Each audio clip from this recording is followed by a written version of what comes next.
oracle card reading, and I think that because it has been so long since I've done a reading, I'm thinking that I'm going to do two. Um, yeah, I'm gonna do two. Okay, so I had to take a second because I was trying to decide what I was gonna do. Since I decided I was gonna do two, and I'm thinking that I'm just gonna pull a couple cards. Since it's Thursday now, this week is almost over. So I think I'm just going to pull a couple cards just to kind of represent where you are right now, the energy that's prominent right now, and how we can move forward with this energy throughout the remainder of the week.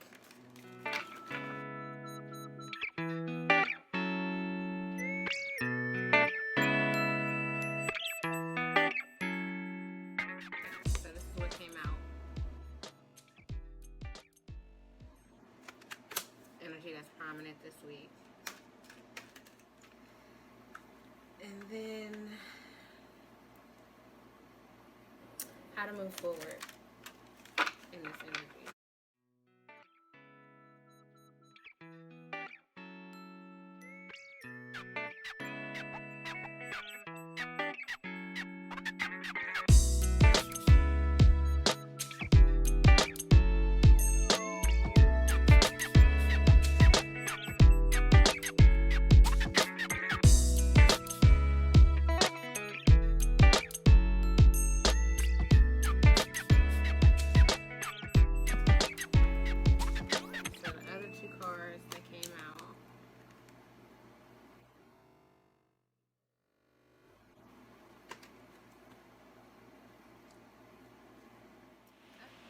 Okay, so as far as the energy that is prominent, sharing of yourself.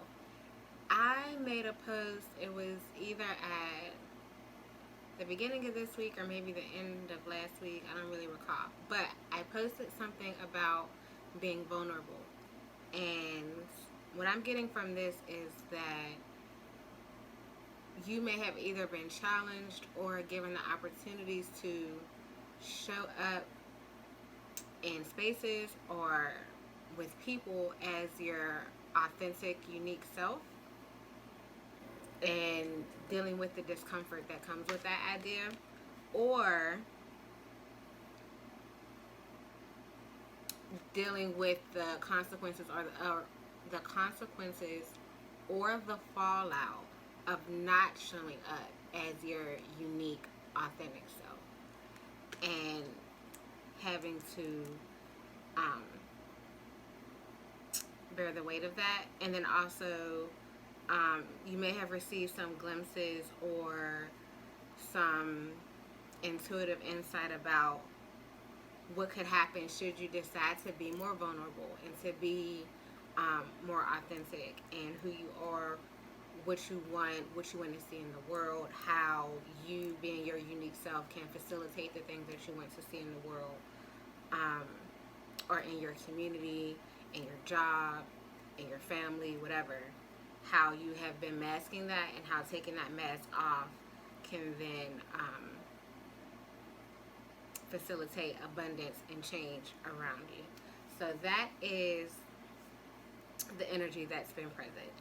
For the cards that came out about how to move forward, this, I always get this as solitude and finding peace in solitude. And I think that when you are trying to recognize who you are, you really have to quiet the noise.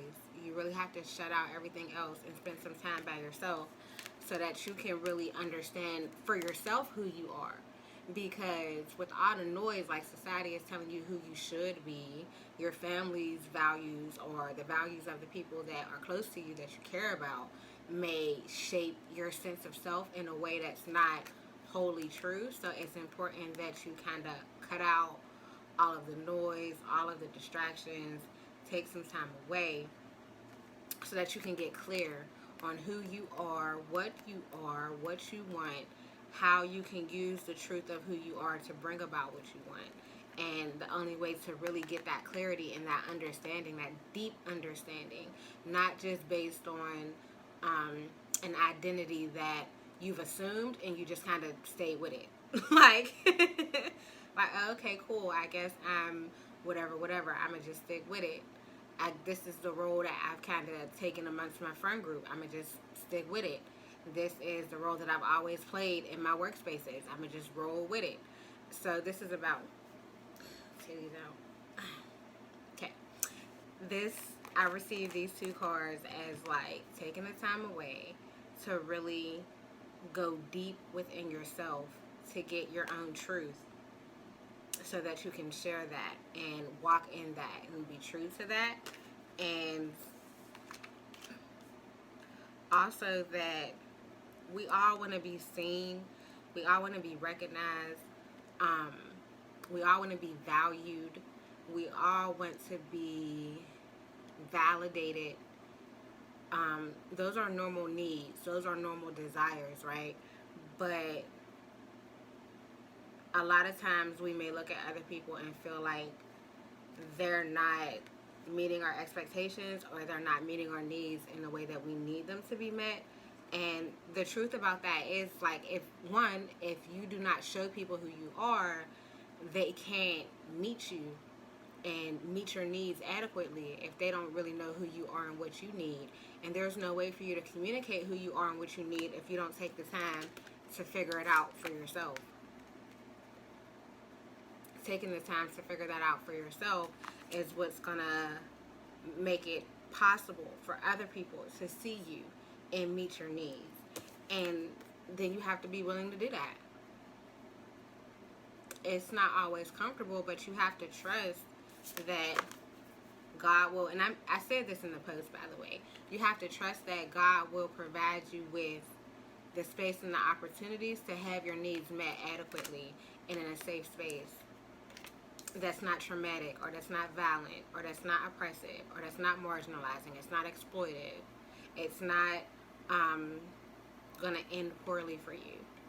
Once you open up and you submit to the idea that, okay, in order for me to be seen, I have to make myself available. I can't expect people to keep trying to peek in this cave and dig in these pits and figure out who I am, and then do the labor of meeting my needs or respecting the true version of me. I can just figure that out. I can present that to people and then be open to allowing them to give me what I need. Or I can be open to allowing the world and my community and the spaces that I'm in to respect and honor the gifts that I'm coming with, because I am open and vulnerable enough to present them. Okay? So that is the very brief reading, just kind of recapping some energy that's been present.